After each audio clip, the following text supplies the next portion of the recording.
Abra sua Bíblia. Livro de Neemias.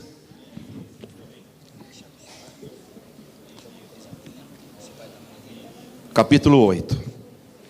Vamos ler dos versos 1 ao 10.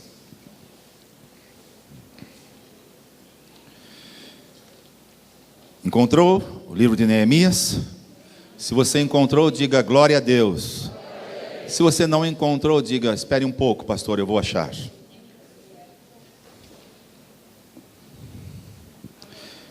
É chegado o 7º mês, ou melhor, chegado o 7º mês, e estando os filhos de Israel nas suas cidades, todo o povo se ajuntou como um só homem na praça, diante da porta das águas, e disseram a Esdras, o escriba, que trouxesse o livro da lei de Moisés que o Senhor tinha ordenado a Israel. E Esdras, o sacerdote, trouxe a lei perante a congregação, tanto de homens como de mulheres, e todos os que podiam ouvir com entendimento no primeiro dia do 7º mês. E leu no livro diante da praça, que está diante da porta das águas, desde a alva até o meio-dia, perante os homens e mulheres, e os que podiam entender, e os ouvidos de todo o povo estavam atentos ao livro da lei. E Esdras, o escriba, estava sobre um púlpito de madeira, que fizera para aquele fim, e estava em pé junto a ele a sua mão direita, sugestão para os nomes dos seus próximos filhos: Matias, Sema, Anaías, Urias, Ilquias, Maceias, e a sua mão esquerda tinha Pedaías, Misael, Melquias, Assum, Asbadana, Zacarias e Mesulão. Gostou dos nomes? Lindo, né?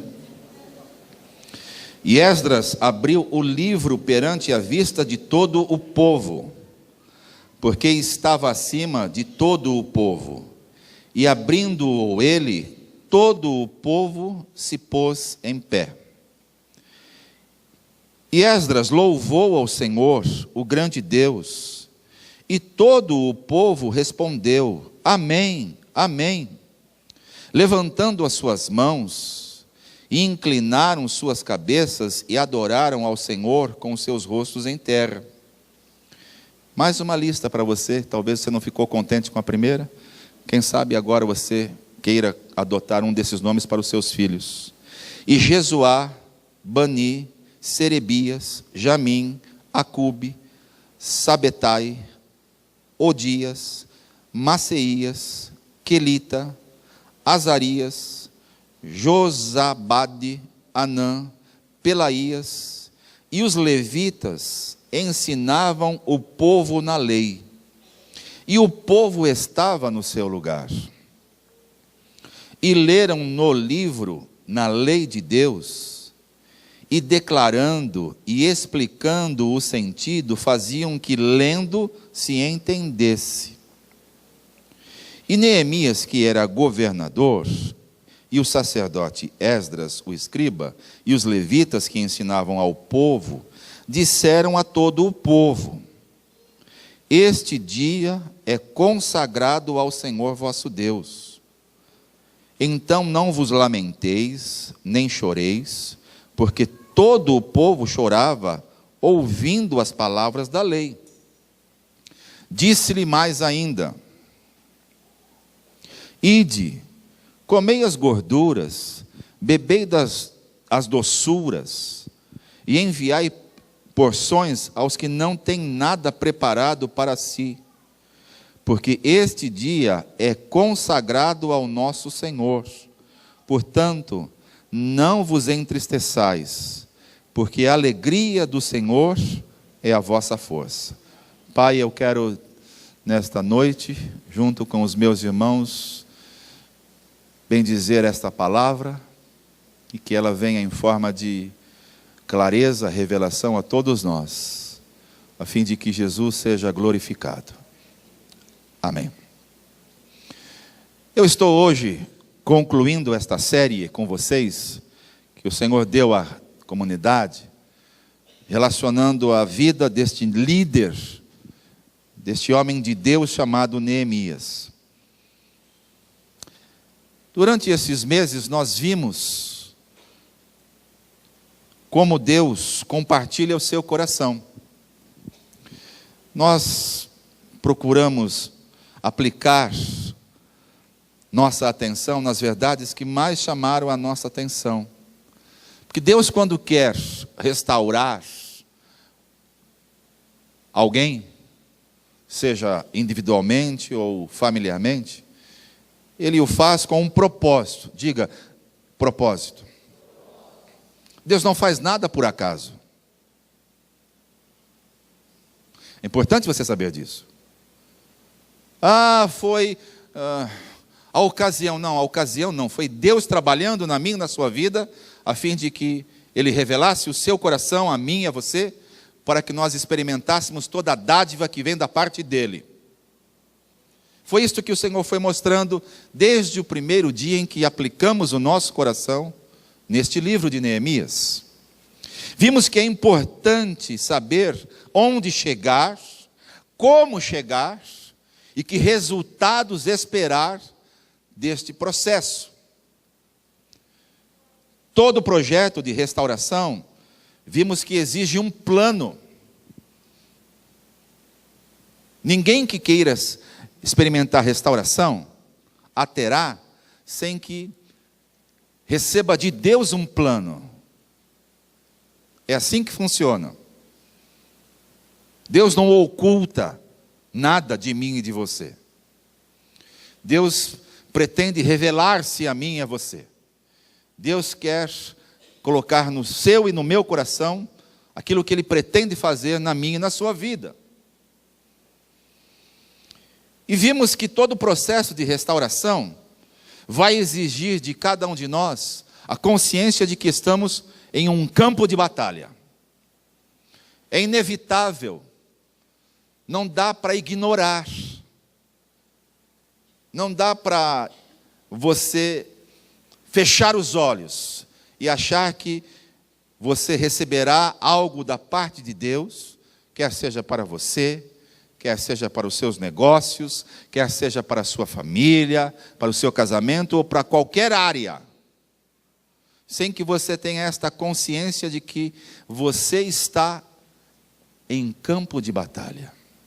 Foi isso que nós vimos nos primeiros 6 capítulos do livro de Neemias. Deus chama Neemias, mostra a realidade a Neemias. Neemias ora, jejua, chora, se quebranta, recebe o plano.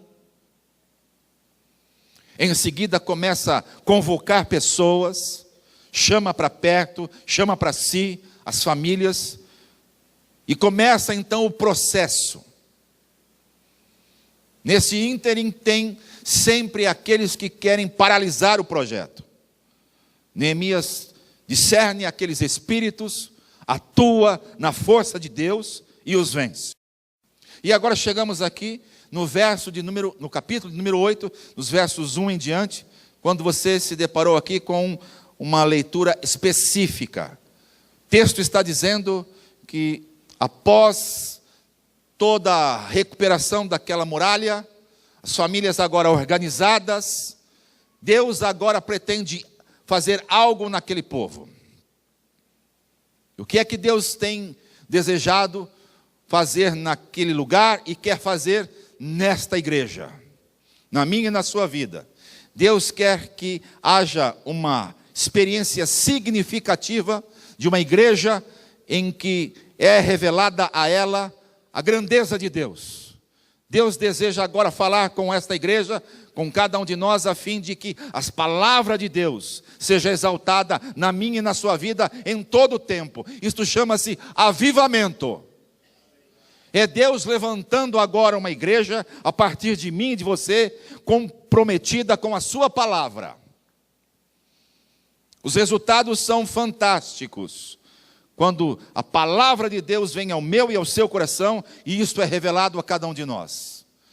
Passa a ter um valor tremendo a palavra. Antes, você talvez pudesse se deparar com a palavra, ler a palavra, meditar na palavra, mas não havia aquela chama, aquele fogo. Mas quando Deus decide revelar sua palavra a você, algo acontece, algo muda. Isto chama-se avivamento. Então é sobre isso que eu quero falar com você nesta noite. Depois nós vamos tomar a ceia e vamos encerrar esta celebração com esse momento que foi já realizado pela manhã, e tivemos um pouco mais de experiência aqui à noite, para um tempo de adoração espontânea. Isto chama-se ter experimentado da parte de Deus algo significativo. Portanto, Deus enviou um avivamento. E por que Deus envia um avivamento aqui para o povo de Israel? E eu estou convicto de que Deus está fazendo isso nesta comunidade, na vida de todos nós. Eu estou crendo que esta comunidade não será mais a mesma a partir da palavra que está sendo pregada neste púlpito, que está sendo declarada aqui neste lugar, quer nos púlpitos, quer na célula, porque Deus está com interesse em avivar uma igreja. E quando Deus quer fazer isto, Ele vai fazê-lo, para a glória do nome dEle.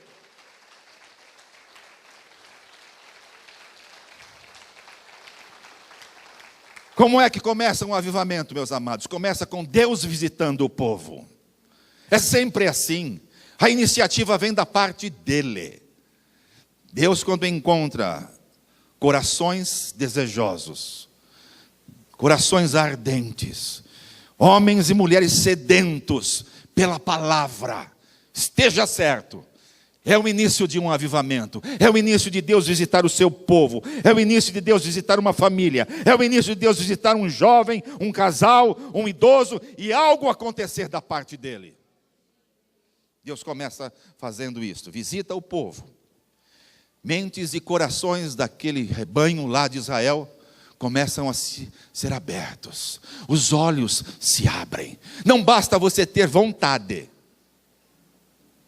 não basta você ter desejo, é necessário o Espírito Santo trabalhar no meu e no seu coração, a fim de produzir fome, interesse de Deus, a fim de que eu e você tenhamos necessidade urgente de buscar a Deus nas madrugadas, nas vigílias, nas celebrações, na célula, aonde você estiver. Você tem fome de Deus, você quer mais de Deus, você não está contente com o que você já possui, você quer sempre mais.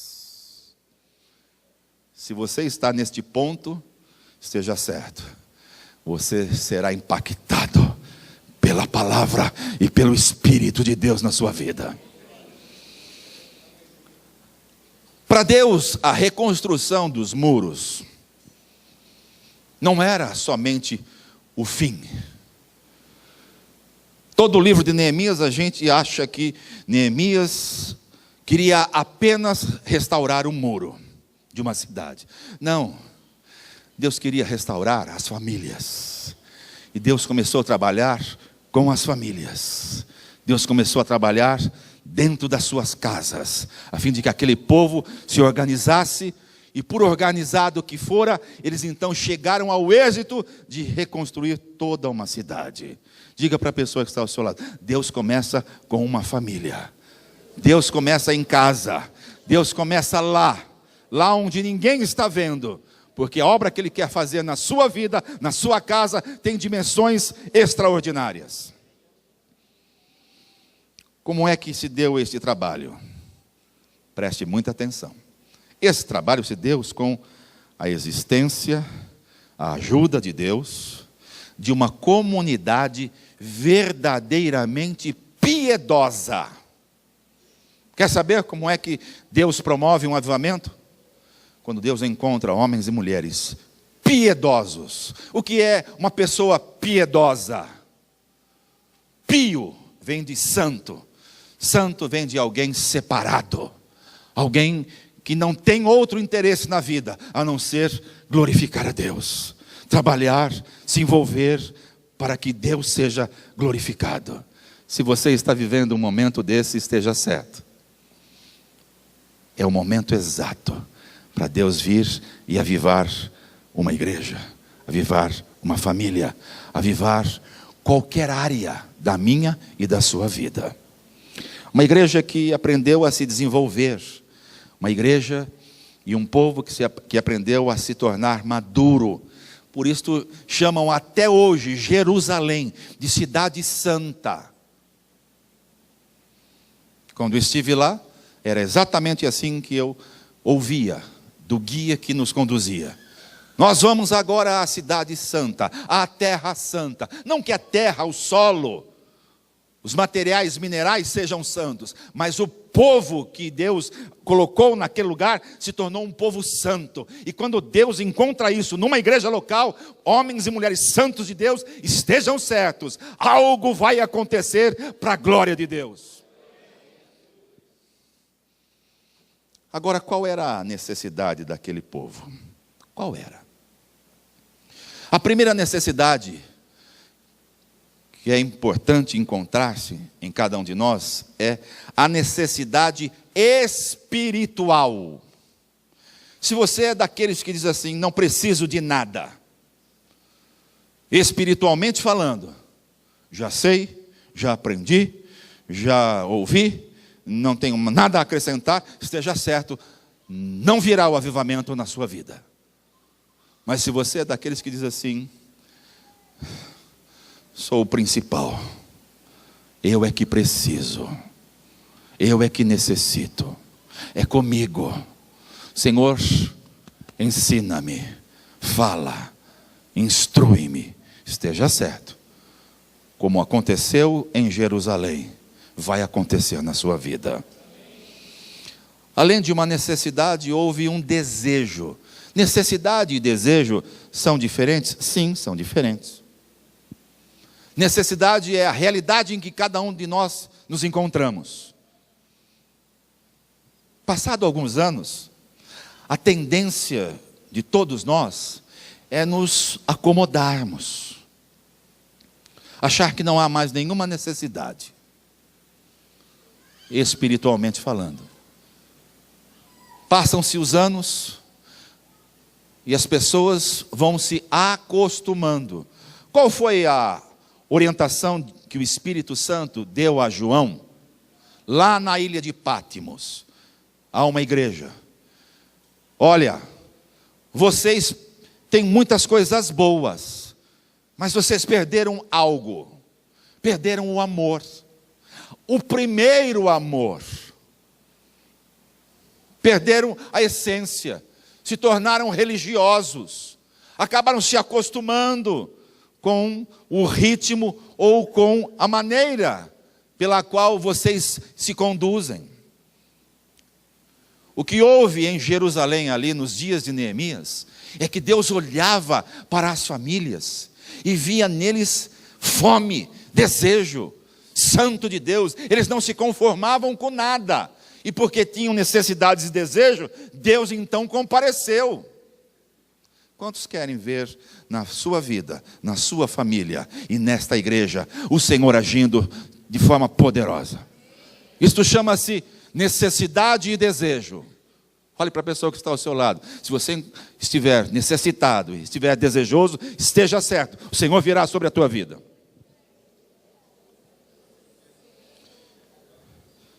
Vejam o que o texto se refere.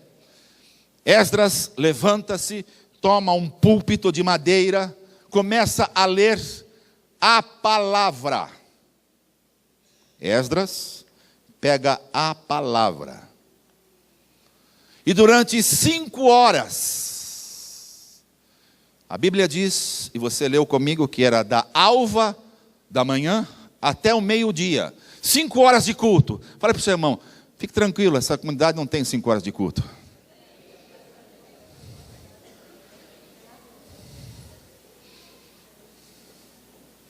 E diz o texto que não precisou das estratégias que hoje muitas vezes nós usamos. Vamos fazer uma pausa, um coffee break, para ficar mais chique. Um coffee break para dar uma pausa, porque afinal de contas, como diz o Wagner aqui, vai ter uma overdose de culto se ficarmos muito tempo. Já pensou? Deus não via este tipo de situação naquele lugar. Deus via pessoas famintas e sedentas, desejosas de ver a ação de Deus. Deus então faz o quê? Deus envia um avivamento. Diga, Deus envia um avivamento. Qual foi o exercício espiritual que Deus trouxe naquela ocasião? Preste atenção. Passado eles essas 5 horas, diz o versos 2 e 3 que você leu comigo, que os ouvidos de todo o povo estavam atentos. Diga, atentos. Significa que não havia dispersão. Ninguém ficava com o smartphone, dizendo assim, o que ele está falando não me interessa. O importante agora é eu ver o que está nas redes sociais. Ou então, não tem o smartphone, mas a cabeça está em outro lugar. Ele está num lugar, mas a mente dele está em outra. Não havia isto. Havia um grupo de homens e mulheres, de famílias ali atentos. Exatamente como você está agora. Atento para ouvir. Isto faz toda a diferença para Deus enviar um avivamento. Atenção, foco, desejo, necessidade. E por fim, houve ali uma experiência espiritual. Disse Neemias, olha, não é tempo, não é momento para vocês ficarem chorando. Vocês estão se lamentando. Qual o motivo do lamento? Qual a razão do choro? Este choro, deixa eu dar uma palavra para vocês, não era de tristeza. Eles estavam chorando porque eles olhavam para o passado, viram a miséria que estavam, viu o que Deus fez usando 2 pessoas, Neemias e Esdras. Agora eles se levantam e eles estão quebrantados. É um choro de alegria. Nós sabemos de onde viemos e sabemos onde estamos agora. E então Neemias diz assim, olha, não chorem mais agora. Agora vocês vão fazer outra coisa. Eu sei que vocês estão quebrantados, eu sei que vocês estão agora felizes por tudo que passaram, olharam a trajetória de vocês, mas tem algo que eu quero falar para vocês. Agora é momento de vocês se alegrarem. E aí Neemias encerra com a célebre frase, porque a alegria do Senhor é a nossa força. Há momento de tristeza, quebrantamento, choro, existe. Mas há momento em que nós precisamos nos alegrar. Momento em que nós temos que dizer, Senhor, eu me alegro por tudo que tenho vivido, por tudo que tenho passado. Mas uma coisa, Senhor, eu tenho no meu coração, muita gratidão por tudo aquilo que estás fazendo. Porque a obra que o Senhor faz é começo, meio e fim. Deus não faz nada pela metade. Deus não faz nada por acaso. Deus tem algo planejado, Ele vai compartilhar, e ao compartilhar Ele espera que você se alegre nele. Amém? Fique de pé.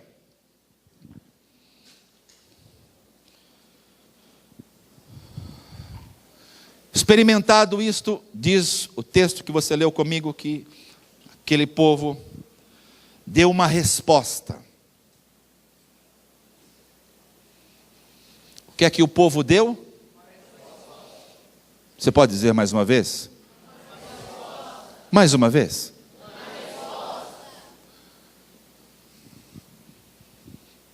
Para todas as ocasiões na vida cristã, Deus espera uma resposta. Para todas. Dificilmente você verá o agir de Deus sem que você diga, muito bem, Senhor, eu estou disposto, eu estou desejoso, eu quero. Ouça isto, eu vou ler para você.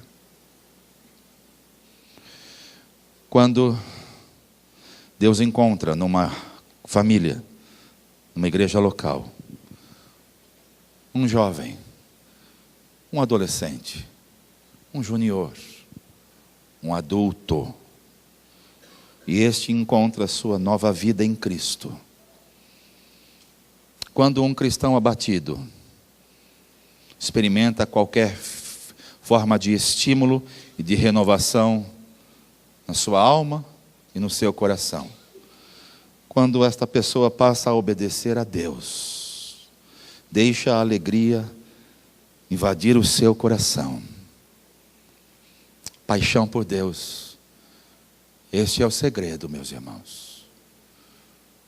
Quero dizer para você que o que me mantém nestes anos todos convicto, passando por lutas, por reveses, por avanços e por retrocessos, é a paixão que eu tenho por Deus e pela sua palavra. Se você enfrenta lutas, eu também as enfrento.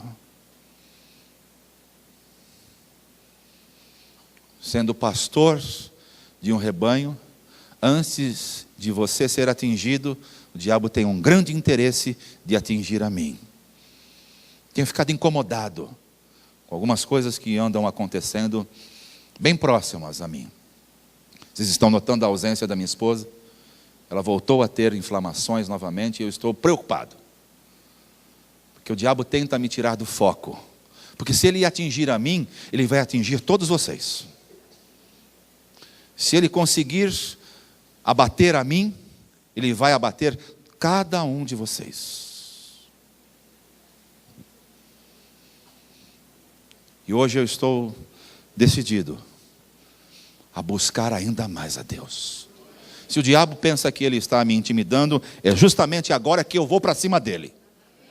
É justamente agora que eu vou me levantar, como ouvi hoje do Alex, com orações, com jejuns.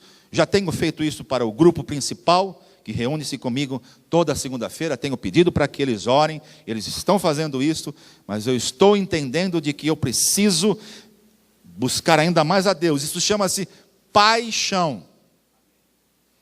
Paixão por Deus e pela sua palavra. Agora eu quero fazer um convite. Quantos querem estar mais apaixonados com Deus neste lugar? Com quantos eu irei? Com quantos? Se você tem esse desejo, tome a mão desse homem, desta mulher que está ao seu lado. Será que alguém podia me ajudar aqui já com a música, Wagner? Quem virá? Quem virá? Vini. Então é o Vinícius. Acho que seria bom você também, Wagner, porque daqui por diante eu quero ter uma experiência, servir a ceia e voltarmos a cânticos espirituais, aquilo que o pastor Wagner ensinou-nos aqui um pouco nesta noite. Vamos voltar a estar neste tempo, depois da ceia.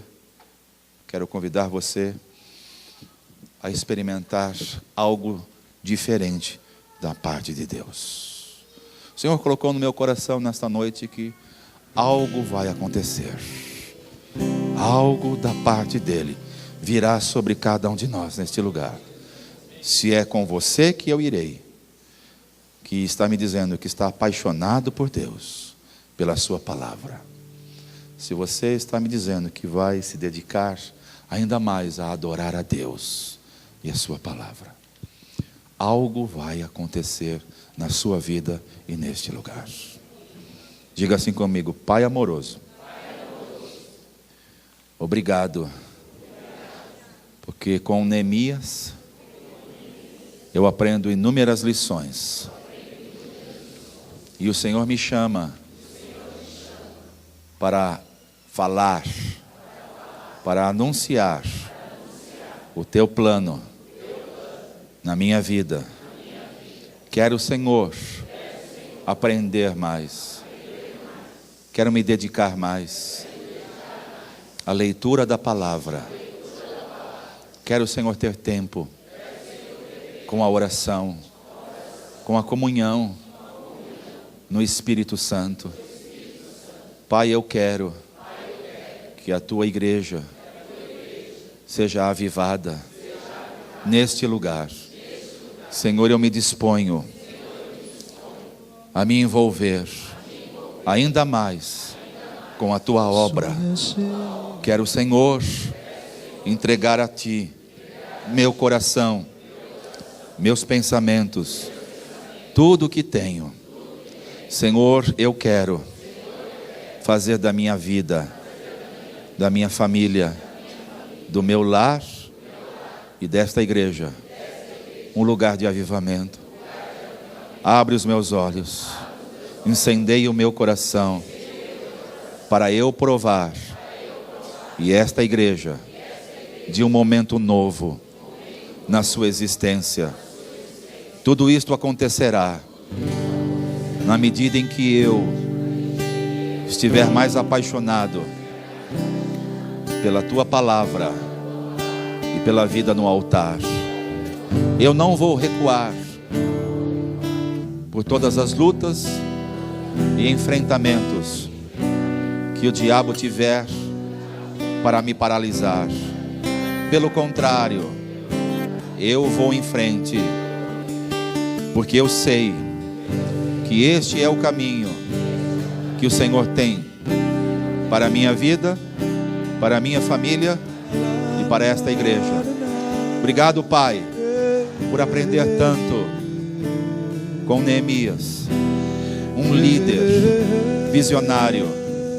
Obrigado, Espírito Santo, por me ensinar verdades absolutas à luz das Escrituras. Eu nunca poderei dizer que eu nunca ouvi, nunca me disseram. Antes, pelo contrário, eu hei de dizer com Neemias, com a palavra, com o Espírito Santo, com a igreja local: eu cresço, eu me desenvolvo, eu me fortaleço e eu me coloco à disposição de Deus para ser um canal nas mãos dele, para abençoar a minha geração. Faz de mim e faz do meu irmão, da minha casa e da casa do meu irmão, lugar de avivamento. Este avivamento venha sobre nós, sobre nossas famílias e sobre esta comunidade, em nome de Jesus, em nome de Jesus. Amém. Solte as mãos do seu irmão.